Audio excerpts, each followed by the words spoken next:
Hare Krishna, Krishna Krishna, Hare Hare, Hare Rama, Rama Rama, Hare Hare. Hare Krishna, Hare Krishna. So today is the birthday of Srimati Radharani. A birthday means appearance day. Just like the sun, it appears every morning, but actually the sun is always there. This is the example to keep in mind when learning about Krishna, understanding about Krishna, understanding about Krishna's associates, understanding about Radharani, understanding about Mahaprabhu. God is never born. Bhagavan is never born. But he plays his lila, pastime of birth. And when he plays his pastime of birth, he comes with all his associates and paraphernalia. This is one of the main exposing points for the contemporary modern world Bhagavans. They simply came alone and brought maybe one group of fools with them. They have no real opulence to show. They have little money in some bungalow somewhere. And they bring with them generally just a bunch of fools. But whenever the Supreme Personality of Godhead appears, he comes with all his opulences. He comes with a great entourage of his devotees, which naturally will include also different demigods and devas. And he comes with his associates from his own place. If it's Vishnu avatar, then he comes with so many Vishnu devotees, or if it's Krishna himself, Goloka, he brings his Golok devotees, or Mahaprabhu brings his Navadvip devotees, and there will be many, many devotees. And then, when the Supreme Lord is present, then every day will be ordinary, right? Ordinary days will be happening. No, just the opposite. Every day will be extraordinary. And any out-of-ordinary things that happen, bad things that happen, then the Supreme Personality of Godhead, he takes care of rectifying those things or destroying those things. Krishna comes to bless his devotees, he comes to chastise the demons, the rascals, the fools. There was a man named Pundraka, and he was a king somewhere in northern India, and he declared that he was the original Vasudeva, that he was Bhagavan. And he even went so far as to send a message to Krishna declaring, "You're the false Bhagavan, I am the real Bhagavan, surrender your disc. You surrender your chakra, bow down to me, worship me, pay your taxes to me, or fight me." So gradually, Krishna met this Pundraka on the battlefield, and then again this Pundraka, and at this time, when he came on his chariot, he had managed to put two more arms behind, false arms. So when he stood on the battlefield with his weapons, he had 4 arms. And of course, he wasn't alone. He was surrounded by so many foolish people, accepting that this man is Bhagavan.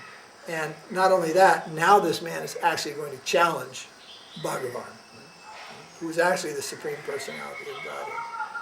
So this Pundraka gave a big speech, how great he was. And then Krishna made this one comment: those of great power, great prowess, they don't talk much. Here's my chakra. And he sent his chakra, and the chakra went around, first cutting off the 2 false arms, then cutting off the 2 real arms, and then after a few moments of embarrassment, then cut off his head. And then Krishna returned to his palace. So here's my chakra. He surrendered his chakra. So, if Bhagavan is present, and there are so many false gods in the world, and now, how many are there? 12 at least. Then the real one would rise up and destroy the other ones. One way or another, he would expose them as fools, somehow or another. He may go and chop their head off. But he will do something. And then the world state of affairs, which is what? Corruption, cheating, terrorism. Old Bhagavan will sit comfortably in his bungalow and he will allow all terror to terrorize the people of the world. Correct? Wrong. He would go out, as Krishna did, and create a situation where the evildoers are destroyed.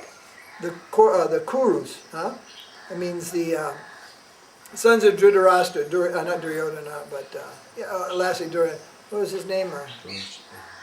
Who was the main son of Duryodhana? Dhritarashtra. All these evildoers who opposed Krishna's will, ultimately they were destroyed. So we will see something like this.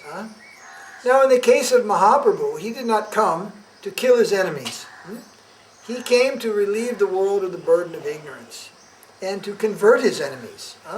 So Mahaprabhu, he converted many people. Wherever there was an opposing philosophy, he challenged that and he defeated that. And he did not come alone, he came with many devotees. And he showed how to become a devotee. You follow? So Bhagavan never comes alone. And when he's coming, to some degree or another, it is mentioned in the Shastra. It is not that he just shows up one day unannounced. Some people say, oh, Lord Brahma decided to become Jesus. Well, we say, I bet he never does that again, because look what happened to him.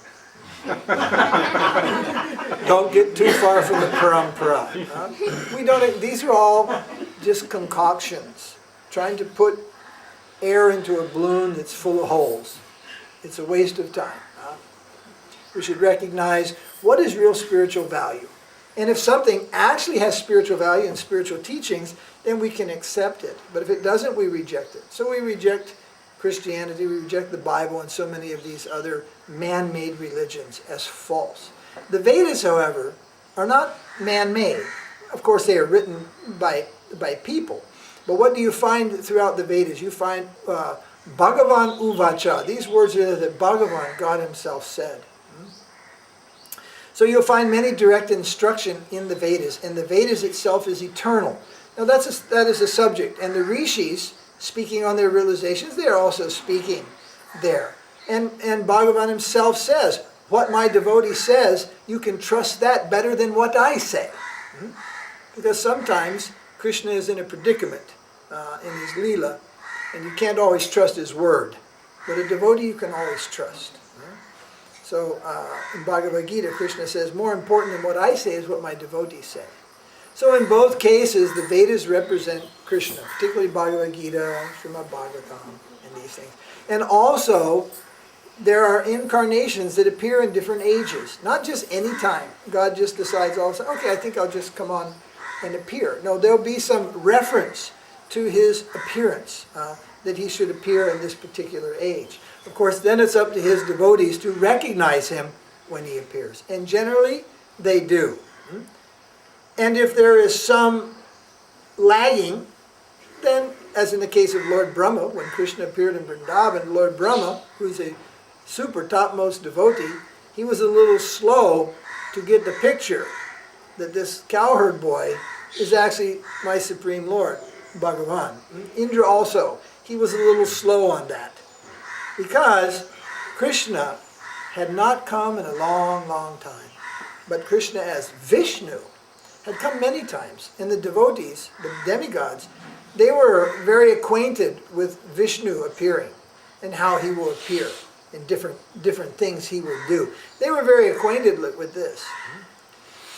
But Krishna had not appeared in the universe in a long, long, long time. In that day of Brahma, he had not appeared. And the day of Brahma is a long day. And when he did, they did not immediately recognize. In fact, Indra, even Brahma, they opposed Krishna. Particularly Brahma, he's a great devotee. Also Indra is a devotee. But they opposed Krishna. So then what did Krishna do? He rectified their position. Then they realized, oh, it is you. So immediately we may not recognize the arrangement of Krishna. But if we're devotees, then we should catch that arrangement shortly thereafter. But the topmost devotees, they always recognize Krishna immediately. Even when he is in a disguise, even when Krishna hid himself by becoming Vishnu, the gopis found him out immediately. Actually, Krishna could not keep that form of Vishnu. He had to show himself as he is, as Krishna. So they found him out because their devotion is all attractive to Krishna. Similarly, in Mahaprabhu's time, then immediately Rup Sanatan. There was a situation whereby they could have easily said, oh, you are a great sannyasi. You are a great sannyasi, great renunciate, you have great knowledge. But they didn't. Namo Mahabharanaya Krishna Prema Pradayate. They recognized him, oh, you are Bhagavan. You are Krishna himself. You have dressed yourself as a devotee, and you have come to give the wonderful gift of love of Krishna, Krishna Prema. So they found him out immediately. The topmost devotees will always immediately understand what is Krishna's arrangement. But even there, Krishna is God. And if he wants to bewilder even his greatest devotees, he can do so. But that is not a bewilderment due to ignorance. That is a bewilderment due to Leela. For example, Mother Yasoda does not know that Krishna is Bhagavan. And when Krishna eats dirt, she looks into his mouth, and what does she see? She sees the universes. She sees Govindaji Gardens. She sees Vaikuntha. Everything is in Krishna's mouth. Then she realized, oh, my son is Bhagavan. Then Krishna said, no fun here. There's no play there. He's enjoying being a child. He's enjoying his mother chasing him with a stick. Going to give him a few hits with the stick. But when she knows that this is Bhagavan, this is the Almighty God, then she'll chase with a stick? No. She'll go down on the knees and fold the hands, and there's no play there. So immediately, when she understood it was Krishna, immediately Yoga Maya just covered her, and it was just like, like a popping in the ear, something in her head. Oh, I don't know what that was. And then she began to chastise her son, Krishna. So that is Leela. But if Krishna wants, he can fool anyone. But in this world, people are fooled by ignorance, not fooled by Krishna. They're fooled by ignorance, which is self-generated, their own selves. Because of their perpetual surrender to Maya, that is the cause of their perpetual ignorance. All right, so when Krishna comes, he doesn't come alone, he comes with his devotees. Now, when Krishna appeared in the world 5,000 years ago, 1 year before Krishna appeared, Lord Balaram appeared in the world. Balaram is, by appearance, 1 year older. But again, just like the sun, it comes every morning. But it's not born over there on the Mahadevpur horizon on the other side of the Kaveri. It's there all the time. It's only we people, we can see it. When the world is in a certain position, then we can see the sun, the rising sun. So, Krishna shows his pastime of birth. Balaram shows his pastime of birth. And 1 year before Krishna. Then next year, on what we call the Janmashtami, then Krishna took his appearance in the same way. Eternally manifest, but now visible in the world. Also example, a modern example, the one of the sun is old. They've been telling the sun example for 1,000 years, more. But the example of the television, that's a new example within 50 years, since 1960s or something. The example is that the television comes into your home, now you can see the program. That's why they called it Doordarshan. But where is the darshan happening? Where is it actually? It's in another place. But by the arrangement of electricity and radio waves traveling through the air, see the wonder. The television, you stick a piece of metal in the air and a wire, and something comes from Delhi, swimming through the air, gets inside your antenna, which is just a piece of metal, comes down, goes through a little wire, and pops up on your tube, full color, Hear the people talking, here's the latest news, here's the latest dance, here's the latest movie, entertainment. It's coming. But what is this creation, scientific invention, in relation to the possibilities of the Supreme Lord? It is nothing. So, but it is going on in another place, but it comes here. So like that, Krishna's Leela is going on eternally, and it comes here. So, then, Krishna appeared. Now Balaram is there, Krishna is there. Of course, many other associates, cowherd peoples are already there, obviously. Yasoda, Nanda. But Krishna, first, actually his parents were being held captive in Mathura by Kamsa. There had been a prediction that the 8th son of Devaki would kill Kamsa. Devaki was the sister of Kamsa. Kamsa was king. So he imprisoned his sister and her husband Vasudeva, and gradually the children were born in the prison, and Kamsa's killing the children and everything. But Balaram avoided that, avoided Kamsa, and he was born in across the river, a place called Gokul, and his mother was Rohini. Rohini, right? Rohini. And Rohini was staying in the house of Nanda Maharaj. Then the next year, again Krishna fooled Kamsa. Everybody fell asleep. This child, Krishna, was born. Vasudeva carried him out of the palace, crossed the river Jamuna, went to the home of Nanda Maharaj. Everybody has fallen asleep there. And he puts the baby Krishna in the bed with Mother Yasoda, who had given birth to a daughter that same night, same day. Then Kamsa took away the daughter and left this boy there. Well, two things happened. One is, when Mother Yasoda in the morning, then when Yoga Maya took away the sleep and everybody woke up, then Mother Yasoda was confused. She had some confusion because definitely one girl was there. And now no girl is there, only one boy is there. So she had some confusion. But then Yoga Maya just covered that by forgetfulness. But what had happened is Mother Yasoda had given birth to twins. In other words, Krishna had also appeared there, and Yoga Maya had also appeared there. That girl, baby girl, was called Yoga Maya. So when Vasudeva brought one Krishna from Mathura, and he put in the bed, understand? He took away the girl and he left, then that Krishna from Mathura just went back to the original Krishna. Adi Bhagavan, Swayam Bhagavan, Sri Krishna, always in Vrindavan. Never leaves Vrindavan. And he appeared as Vasudeva in Mathura. In other words, there were two Krishnas born on Janmashtami. One in Vrindavan, it's called Gokul, and one in Mathura. Then Vasudeva took this Krishna back to Gokul, and after he left, then that Krishna just, you can say, got inside the other one. In other words, he just came back to the original. Do you understand it? How you can think in your mind how Krishna expands himself. Just like a light expanding out, the light may retract back. So Krishna was born actually of Mother Yasoda. Yasoda Nandana, Nanda Nandana. Also he's called Devaki Nandana, the son of Devaki, because he did appear there also. So Krishna has two sets of parents. Vasudeva and Devaki in Mathura, Nanda and Yasoda in Gokul. But people are thinking,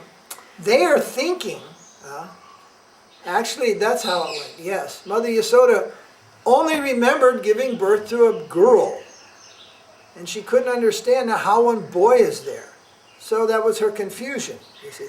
Later on, they came to know about actually Krishna is the son of Vasudeva. They came to think like that. And thus they were always worried one day Krishna may leave, Krishna may leave, Krishna may leave. This is called Paramor Ras. But actually, Krishna belongs to Mother Yasoda. Krishna belongs to Nandamar. Krishna belongs to Vrindavan. Krishna belongs to all the residents of Vrindavan, and he never leaves Vrindavan. He does so through his different expansions, called avatars and expansions. And the first one goes to Mathura, and there is a drama, there is a Leela there. You understand? So people in the world are generally confused. Who is the parent, who is the mother, and who is the father of Krishna? You see. So only those who pay some close attention to Krishna's Leela can they understand what is actually Krishna and who is actually Krishna and where does Krishna stay eternally. So then the next year, 1 year after Krishna, now 2 years after Balaram, then Srimati Radharani appeared. But her appearance was even more mysterious and more different than Balaram or than Krishna. Now this place called Gokul, if you look at a map, Mathura is here, and there's a river like this. And the river goes this way and goes to Delhi. Well, just along that river, 11 kilometers, there's the village of Vrindavan. Right? On the other side of the river over here, 11 kilometers or 15, whatever it is, that's called Gokul. And Nanda Maharaj was living there, and that's where Krishna was taken on that side. That's why Vasudeva crossed the river. Well, there's another little village over there near Gokul. It's called Raval. Raval. And in that village, there's King Brishabhanu. Brishabhanu and his queen Kirtida. So Nanda Maharaj was a king. And also Brishabhanu was a king. Small kings. Village kings. Understand? Like a good sized few villages around. That's like a big mahant, like a jamindar. But that time he was considered as like a king. King Brishabhanu and his queen Kirtida. Now, they didn't have any children. They didn't have any children for the longest time. Even Nanda and Mother Yasoda. Sometimes you see a picture, Mother Yasoda looks like she's 25 years old, one baby Krishna. Oh, Mother Yasoda was like 60 years old when Krishna appeared. No children. They had no children. No children. No children. Then Krishna appeared. So actually the real nice picture of Mother Yasoda is some older looking. Nanda Maharaj has a white beard. He's not some 26-year-old guy with a thick black beard. He's old. They were old. So also King Brishabhanu and Kirti, they had no children. And they are also growing old. And they had no children. So any family had no children, there'll be some sadness. So, but this is also Leela. Not just any child will be their child. They're to be in the Leela, they're to be the parents, the mother, father of Krishna, Balaram, and of Radharani. So, I forget exactly how it came, but maybe some message, obviously not just by accident, but one day, and it must have been on the Jamuna, it could have been in a kund, but the Jamuna is nearby, Gokul and Raval, it's just very, very close off in the fields. King Brishabhanu found a child in a lotus. Now, where did the lotus grow? On the water. So, possibly there on the bank of the river. He found a lotus, and in this lotus, there's one child. A very beautiful child. So he brought this child to the house, and everybody was very happy. Oh, you see, by the grace of God, we've got a child, we've got a child. No one claimed that child. No one said, no, that's my child, my child. No one claimed that child, so they were very happy. By the grace of God, they got a child. But this child didn't speak. And this child didn't open her eyes. It was a little girl, female child. Didn't open her eyes, didn't speak, and didn't respond to any sounds. In other words, the child couldn't hear. So they were very sad about this. So right around that time, there were some problems in Gokul. I think Putana had come to try to kill baby Krishna, and thus I think that was followed up by Trinavarta. 2 or 3 demons came to kill Krishna. Kamsa had realized that Krishna had escaped, and so he was killing children everywhere, and trying particularly to kill killing all the children. He'll just get Krishna in the batch. So they were just killing all the children, and then particularly they're hunting for Krishna. So a few demons had come, Putana, Trinavarta, maybe another one or 2. So then the devotees, everybody in Gokul, they thought, this place is unlucky or something. We better move. We should shift. There's too much disturbances here. This is not a safe place to raise the children. So they moved. And Mathuras here and there this way. They came at a place, they crossed the Jamuna. They came down the Jamuna and they came to this place called Vrindavan. It's a forest. Now it's said that just outside of Vrindavan is such a beautiful forest at that time. So beautiful, running on the bank of the Jamuna. Big, big trees and meadows in the forest. It's such a beautiful place. They just camped there for 1 year. They kept their wagons, they pitched their tents. The climate was nice. And they pitched their tents there for 1 year, and every day the cows went for grazing in the forest. You see, they stayed there for 1 year. Well, that time Krishna was maybe 2 and 3 years old, and Balaram is 3 or 4, and Radharani is 1 and 2. Like that, their ages are like that. And King Vrishabhanu, he moved also. He decided to move from that area. So they all migrated together, and they stayed for about 1 year. Then after 1 year, they went on farther. And at a point, they split up. And Nanda Maharaj went to this place which is called Nandagram. It's a big hill. And I believe that hill is considered incarnation of Brahma. And then King Vrishabhanu, he went a little farther. You can see from one hill to the other. It's not close. It's like 10, 15 kilometers. He went a little farther. There's another area. A nice hill is there. Some people, I believe they say that is the incarnation of Shiva, that hill. Now, a little different from all of them is a third hill. What is that hill? Govardhan. That's Govardhan. That is the incarnation of Vishnu or Krishna. So there's Brahma, Vishnu, and Shiva in these 3 hills there. But they didn't live at Govardhan. They lived at Nandagram. And Vrishabhanu and Kuntida, not Kunti, Kirtida, they lived in a place called Vadarsana. And generally people think that Radharani is born in Varsana, but actually she was born way over on this side, in Gokul. And after a year or so, they all moved. So, maybe in her 2nd year, then the family of Nanda Maharaj, the family of King Vrishabhanu, they used to get together for the village functions of different types. So I forget which function it is, but both villages were gathered in the middle at the end of their, I believe maybe their 1st year. They're gathered for some festival and everybody come there and everybody brought the children and everything.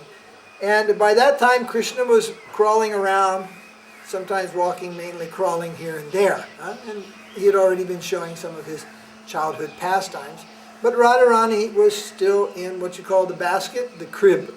And she is sitting there. Until this time she didn't open her eyes. She didn't hear anything from anywhere. And she didn't make any sound. What's that called? Deaf, dumb, and blind. No sound, right? So then there was a meeting. While everybody was very, very busy, the children were moving about and they were all different ages. Well, Krishna just started crawling about and he crawled up to this basket, you see. And while approaching the basket, the bells on his feet made some noise. And Radharani's ears opened to hear first the sound of Krishna's bells.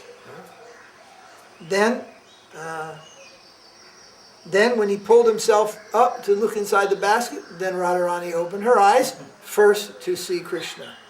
Now, I can't verify it, but probably the first thing she said was Krishna. In other words, when she talked, what? She talked about Krishna, means to Krishna. And they're both in that child's pastime. So then everybody was very happy. Suddenly it gets discovered, and it was very happy that this little girl has now opened her eyes. She's now making noise, and she now responds to hearing and everything. And there everybody's very, very happy. So that was the appearance in the 1st year of Radharani's life. So now we have all 3. Balaram is present, the brother of Krishna. Krishna is present. And the most important of all, the consort of Krishna. Now it's important to understand, what is the consort of Krishna? It means the companion of Krishna, the closest companion. That is Radharani. Both Balaram and particularly Krishna, they are enjoyers, actually. Well, actually, Krishna is the supreme enjoyer. Radharani is not an enjoyer. Radharani is a servant. Radharani is the original servant. Radharani is the serving energy of Godhead. You can think of God as simply one, everything in Him. And that way, you are in Him, this universe is in Him, Everybody is in him, everything is in him. But when everything is in him and we don't discriminate the individual energies of God, then there is no rasa. And rasa is ananda. There is some happiness, but it is not expanded, it is not great. But when there's individuality, then rasa manifests, and this rasa is a type of happiness, much better than just this ordinary ananda, which Mayavadis and all these impersonalist people speak of. So, Krishna and his energies. So, Radharani is the principal serving energy of Krishna. We should understand her in that way. She is the principal devotional energy of Krishna. If there is devotion anywhere, where does it come from? What it is? You say, well, it's a feeling and to do and do. Well, what is that thing? Where did it come from? If you have a fever, that's also a feeling. Where does it come from? Oh, you got bit by a mosquito. You got a virus. You got a cold. Where does it come from? So everything can be traced. Everything has a cause. So devotion, where does it come from? So the great thinkers of the Vedic knowledge conclude that this devotion comes from Radharani. And not only therefore she's called Bhakti Devi. And faith in Krishna also, which is called Shraddha, that also comes from Radharani. She's called Shraddha Devi. So these two things, Bhakti and Shraddha, this is the life of devotee. Only one other thing is there, Saranagati, surrender. This is the life of devotee. Without Bhakti, without the Shraddha, we cannot surrender to Krishna. We cannot accept the demand of Krishna. We must have first Shraddha, we must practice Bhakti, that we can surrender to Krishna. They're mystically happening, but first we must have faith to accept Krishna as master. Where does that come from? It's not something we find in our head. It's not something you can learn in a university. It's not something you can dig out of the ground like gold and jewels. It's the most valuable of all things, and it comes from Srimati Radharani, Bhakti Devi and Shraddha Devi. You follow? All right, so we understand Radharani in that way. She is the personification of devotion to Krishna. She's a personification of faith in Krishna, and as such, she's Prema Devi. Means she's the personification of love of Krishna. But generally that word is not there. She's called Mahabhav. The greatest love of Krishna is called Bhav or Prema.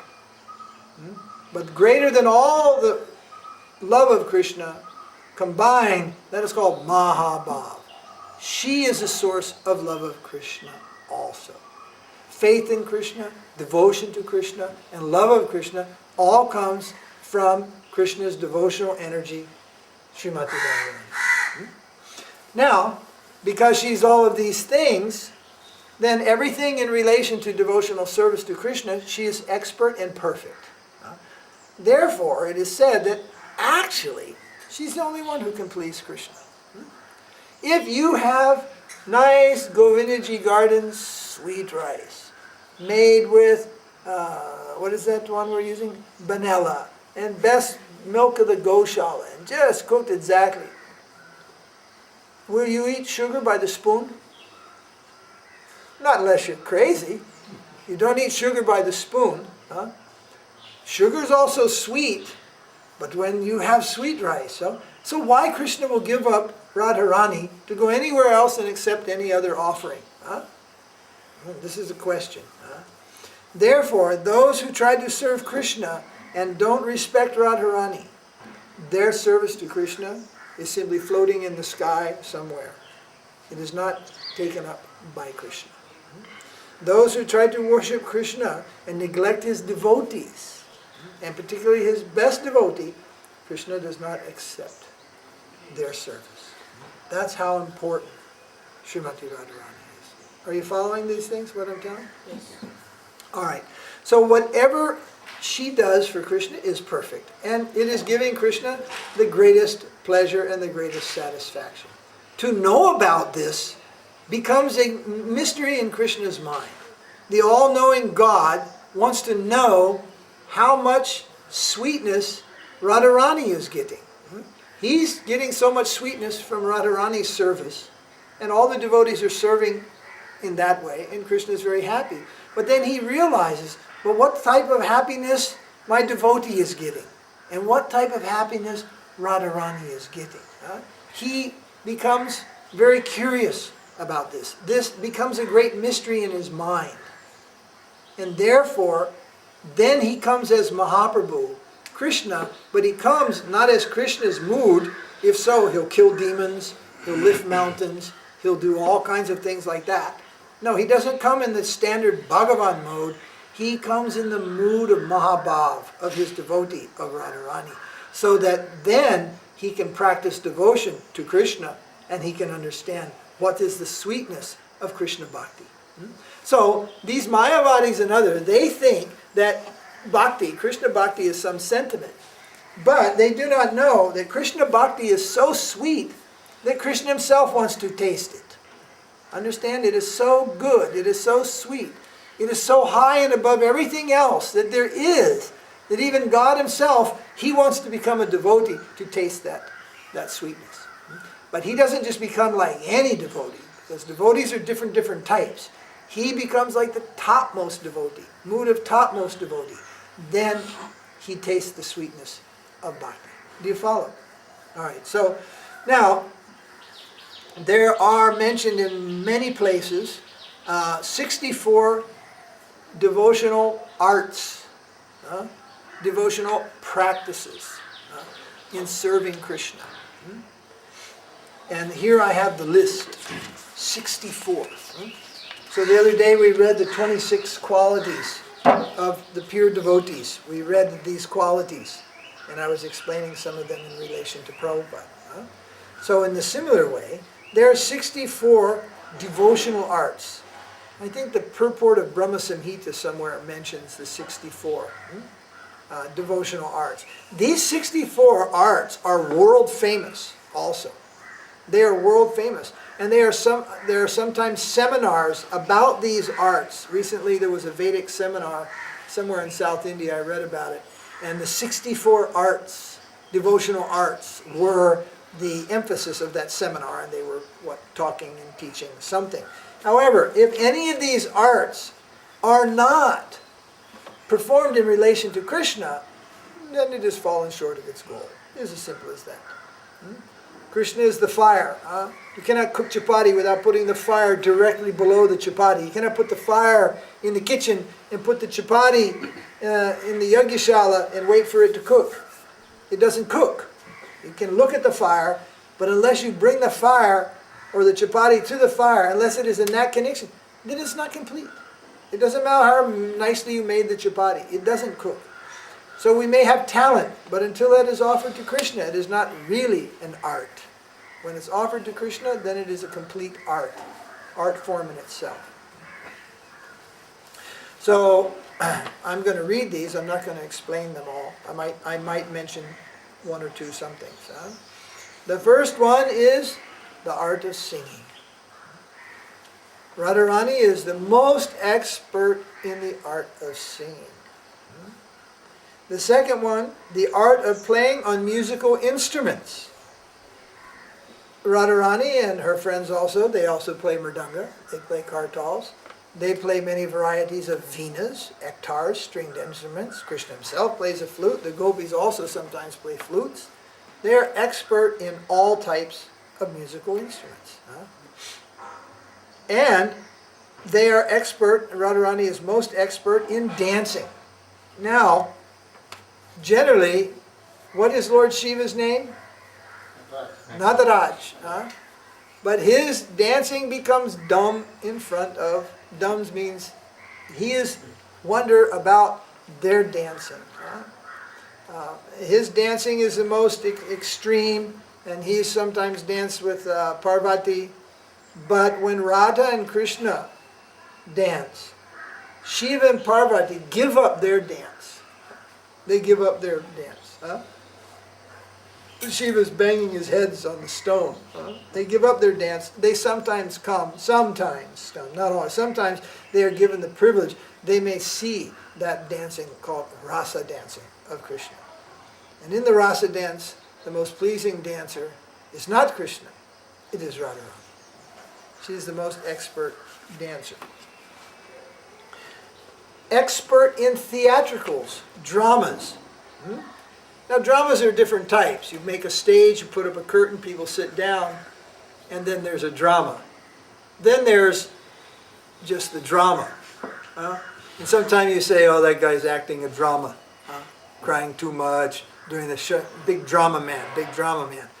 Well, this type of drama is going on all the time in Krishna Lila, and the most dramatic, the most expert at drama, and the theatrical drama also means staging the drama. That is Radharani. Number 5. Expert in the art of painting. So it is mentioned that all these are devotional, and devotees may practice some of these. We play drums, we sing. We sometimes hold dramas. We haven't had any dramas here in years. We also do these things for what? For the pleasure of Krishna. We do these things. Painting, that was to say the art of painting.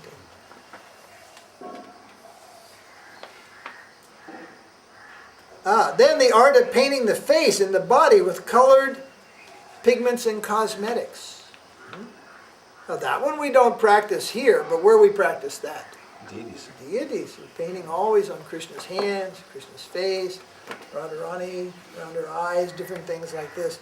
The art of painting on Krishna's face. Then the art of preparing offerings from rice and flowers means the kitchen department. The arts of making nice things and preparing flowers, making the garlands. Like I said, better to have the simplest flowers from our garden made ourselves nicely and offered to the deity. That is better than some 500 rupee garland from the market. Because the market, that's money and so many, it's not. But if you pluck the flowers, you put them in some nice color design, and you make a garland, that is super by comparison. So expert in making offerings with rice, vegetables, flowers, etc. Expert at making the covering of flowers for Krishna's bed. So we cover sometimes Krishna's bed, we make this plate of water that's sitting there, it's covered in design, and the whole altar, garbhaguri, sometimes the whole ashram gets a color design. But particularly one art is decoration of Krishna's bed. The art of applying preparations for cleaning the teeth, the clothes, and painting the body. So sometimes in the offering we give this, pan. This is like a mouth freshener. It's a mouth cleaner. It has some taste. Other times, some just ordinary spices are offered after Krishna's eaten. What's that called? Tambula. And that is cleaning in the mouth by spices, by fresh taste, camphor, cardamom, clove, that black one that burns your tongue, different things like that. That is called cleansing of the teeth, and etc. by spices. Art of making jewelries. Stringing beads, preparing things, buying things, making Jagannath's nose ring, everything like that. Once I found a piece of coral in the Red Sea.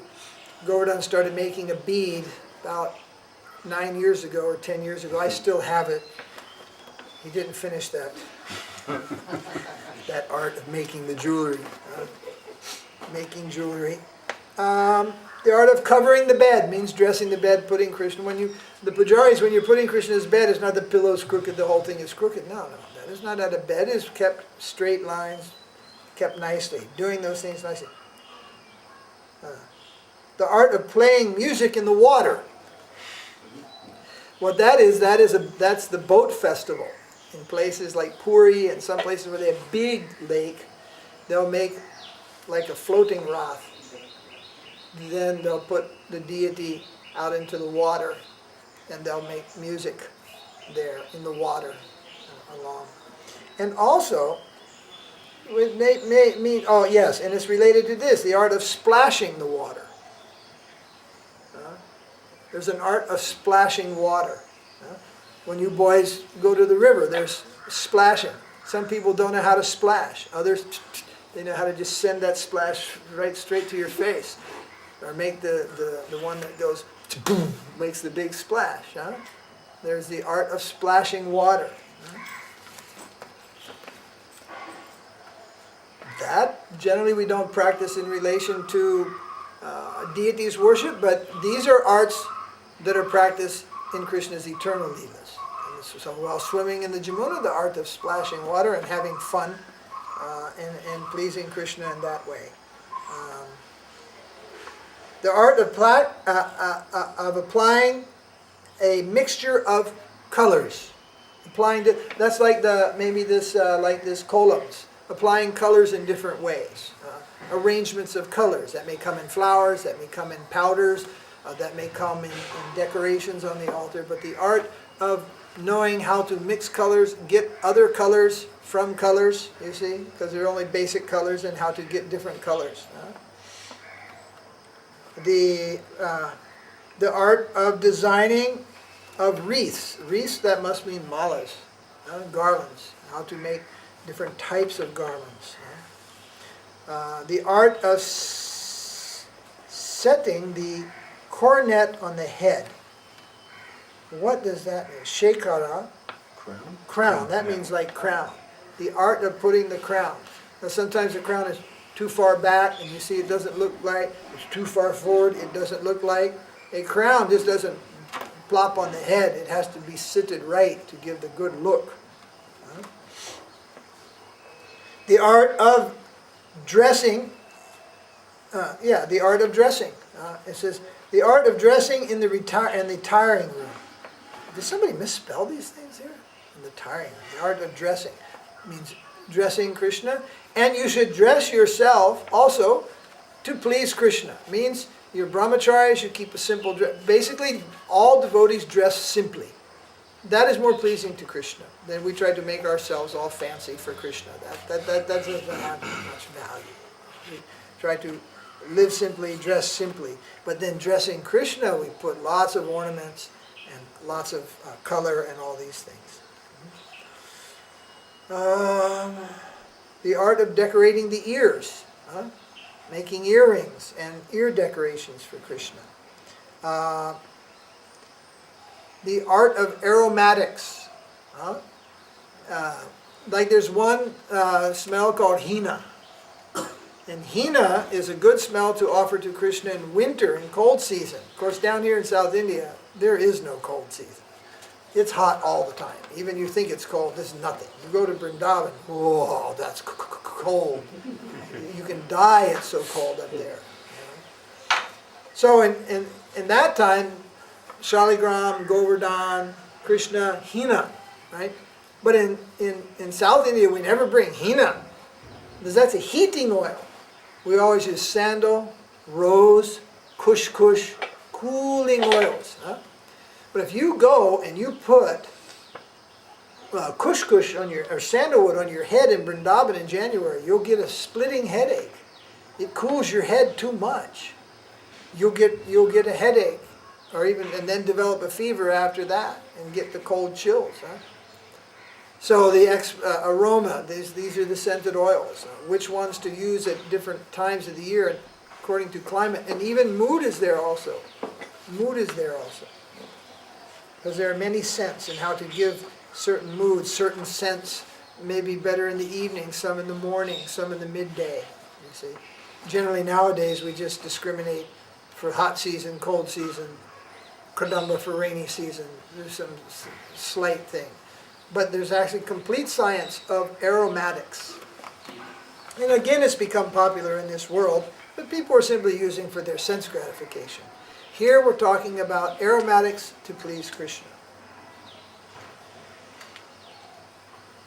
Decoration of various ornaments, the art of jugglery. Now, we used to practice that here years ago. That's the art of throwing so many things in the air. Well, in Krishna's Leela, the cowherd boys are always juggling.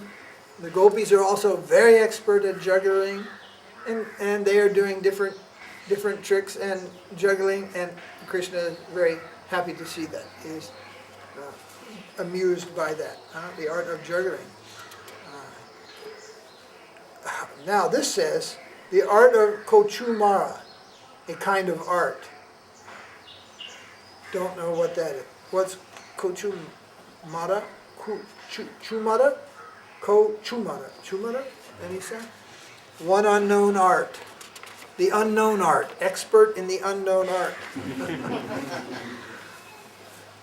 Okay. The art of sleight of hand. Now you see it, now you don't. Krishna likes that, the magician.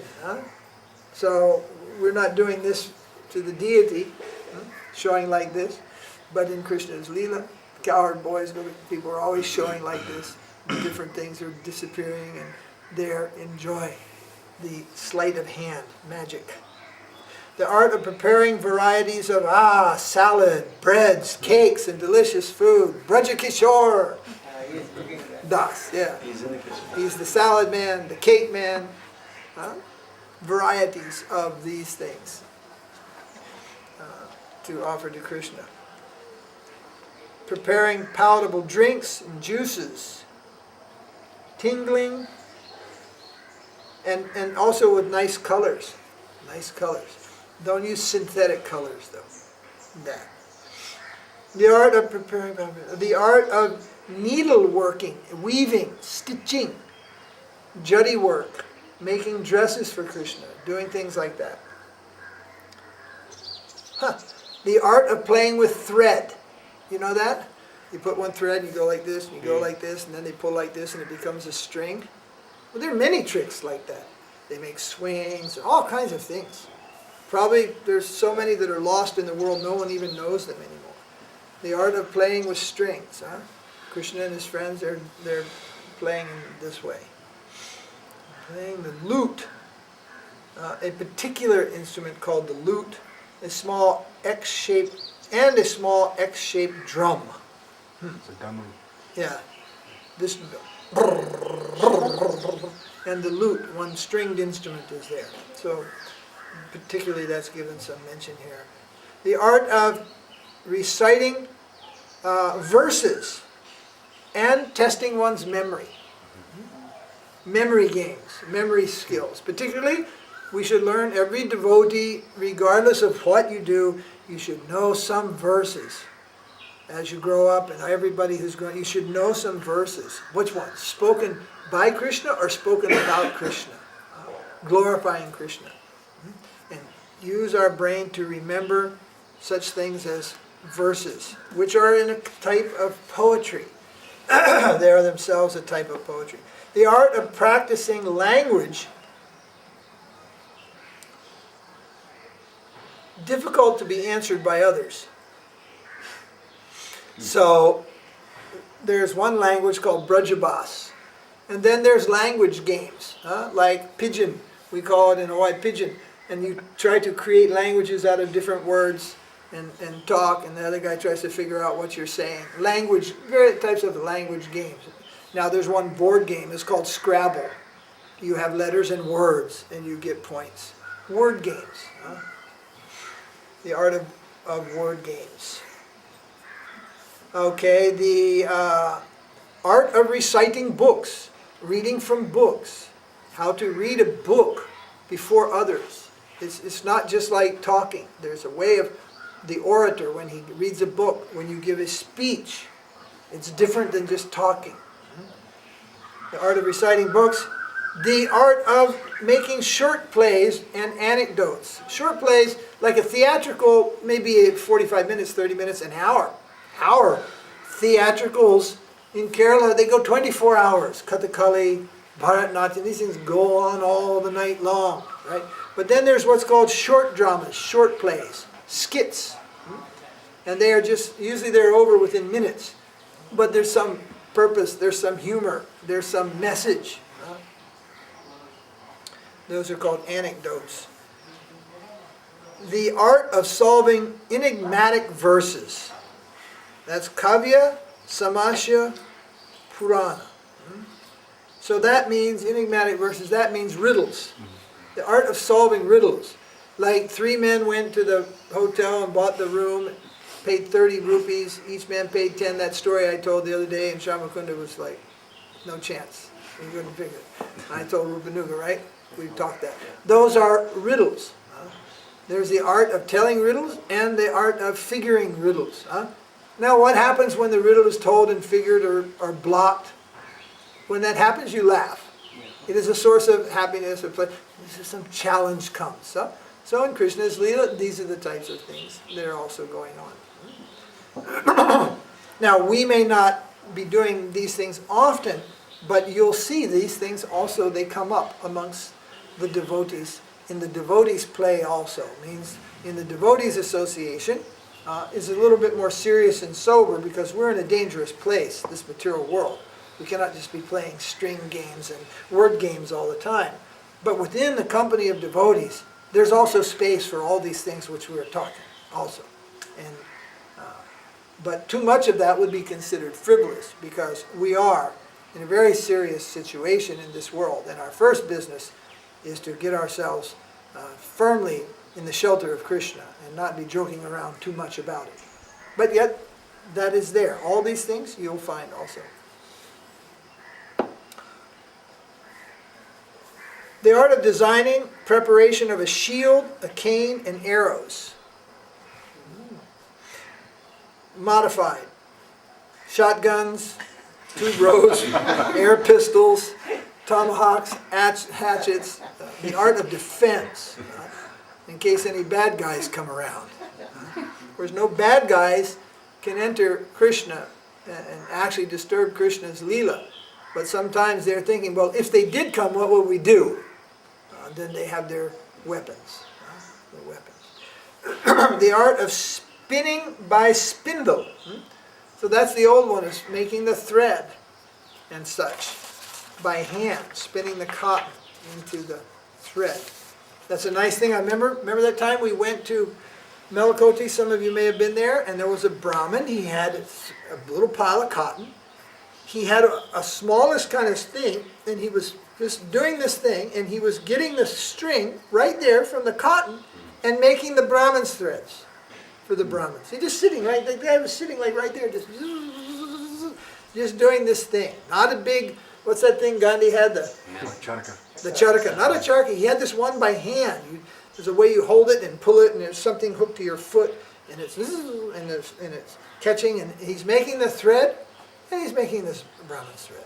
So like that. That's what this means. The art of spinning there, and also how to make the cotton from the raw cotton and make the deepams for the puja. Not simply always, let me go to market, to the drugstore, medical shop and buy cotton.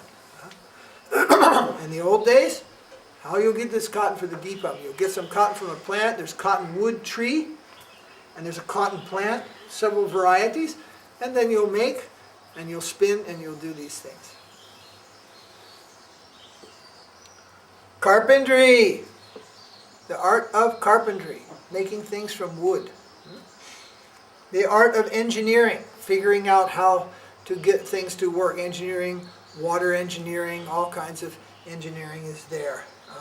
The art of testing silver and jewels.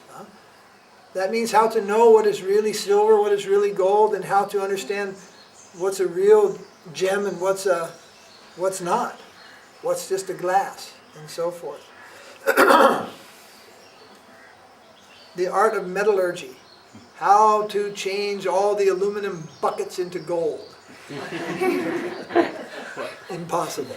But there was some knowledge, and remember we told in the ancient world there's the iron pillar at Delhi. It doesn't rust after thousands of years. They knew about the metals. And then of course there is the art to take bell metal and change it over to gold. It's called metallurgy. And metals in medicine, how to use mercury, which is usually a deadly poison to the body, but how to apply it as a medicine to kill certain very serious diseases and such things as like that. Metallurgy. The art of tingling jewels.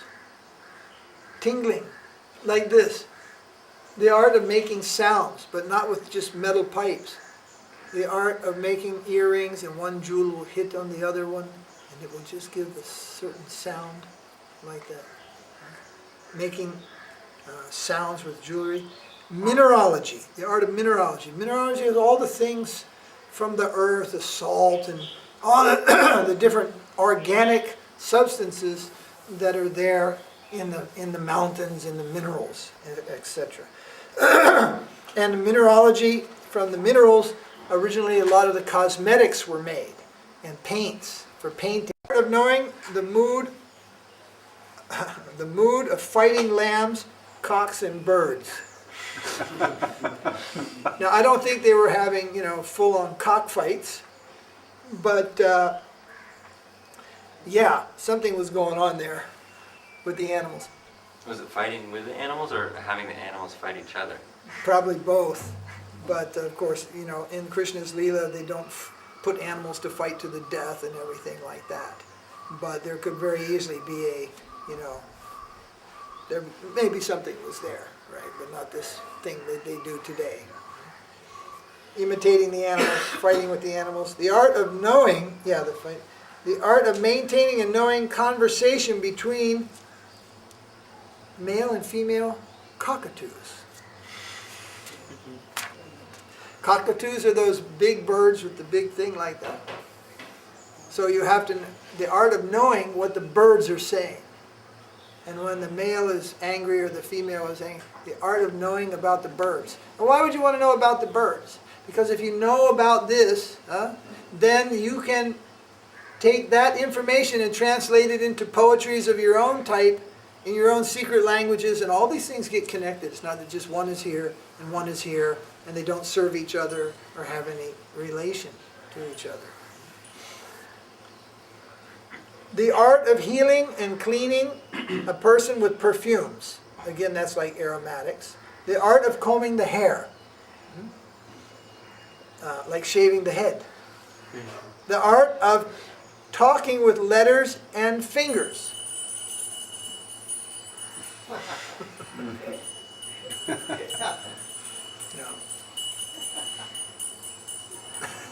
Right? This is sign language, that's over, or ada, half. But there's a complete language. My sister used to do that. Talk to people, sign language, full talking. Yeah, for people who can't hear, full talking. So uta. So there are many signs for talking. It's not that you can only talk. But then who has got high signs? Then that means something. They're giving. Secret sign language also is there. People to talk.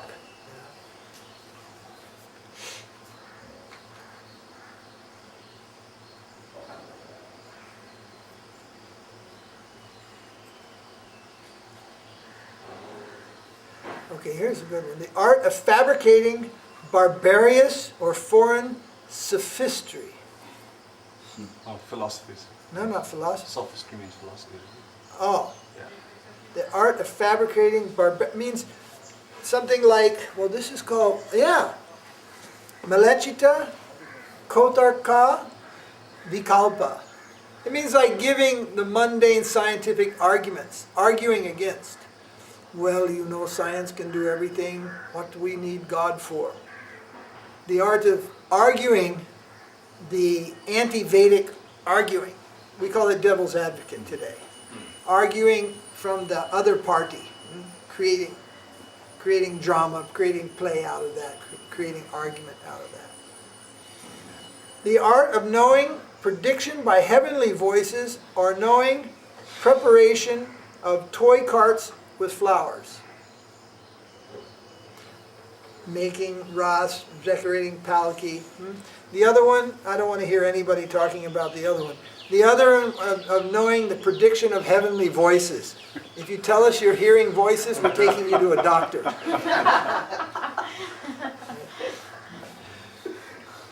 The art of mechanics, how to operate the pen.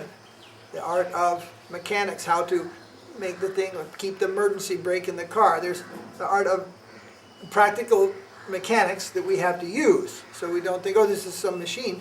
No, we use that to serve Krishna. There's some mechanics involved. And of course, they may create so many mechanics. Didn't you do things when you figure out something, if something falls and hits a stick, and the stick will go over here and hit that, then the water thing will fall over and the water will run down, and then it will roll the orange across here, and then it will come blip to your hand. The art of mechanics, just making things happen for one's amusement, Krishna's amusement. The art of the use of amulets. Amulets? Amulets. Amulets. That's the kavachas and different things like that.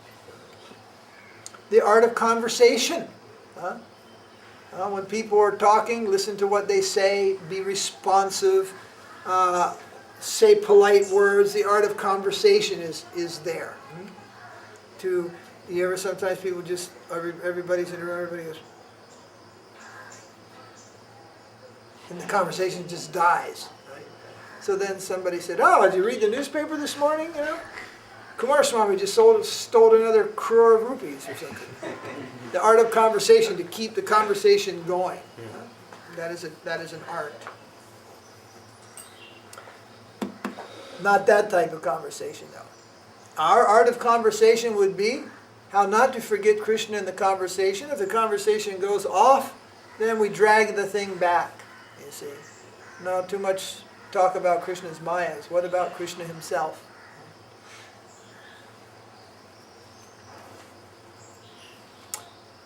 The art of composing verse mentally. That'd be like our Shamakun Baba. Just whip something up right out of his mind all the time. Just some thing he'll come up with, something like that. But then a little more advanced would be composing in Sanskrit verse or anything like that. The art of designing a literary work or a medical remedy. So literary work, designing a book, like a card, a design, something with a message on it. In Krishna's Leela, there's messages. So they simply scribble on some junk piece of paper. They may design something very beautiful, and it's that writing is called calligraphy very nicely. It's not just some panically scribbled message on a piece of paper and passed to the next. They'll create very beautiful messages on paper.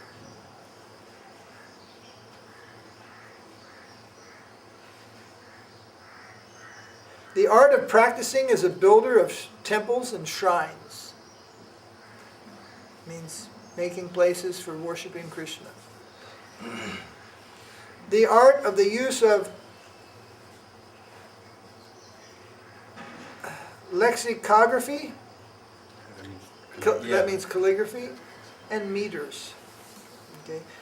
The art of concealment of clothes.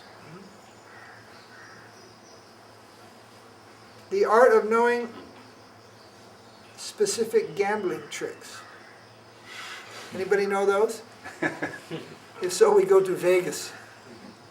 The art of the dice. You know the art of the dice. Gambling.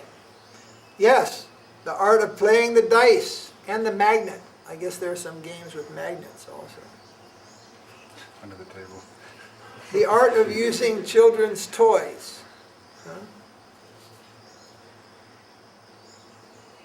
The art of enforcing discipline. And particularly that means upon oneself, and in some cases upon one's associates, family members particularly also. The art of gaining victory. Jai, vijay. The art of awakening with music at dawn. So the art, for our art of awakening with music, at dawn means wake up before dawn and prepare the music just around the time of the sun rising. The kirtan is there. The kirtan, the music of mridanga, kartals, the singing of the holy name of Krishna. So these are the 64. There were 64 devotional arts. Only one was mysterious. Let's try to find out what that is. I'm sure it's been found out by now. Number 22, it's a kind of art. Kind of art, Kochuma. That might speculation, but that might mean either a type of painting or a terracotta type of art, like that. Some type of art with paints or with substance. So these are the 64 devotional arts which are practiced always in Krishna's Leela. All devotees, moreover, in Krishna's Leela, they are expert in these 64 arts. But it is Srimati Radharani who is the most expert in each and every one of them. Therefore, she is the best servant of Krishna. Srimati Radharani ki jai, Govindaji Gardens.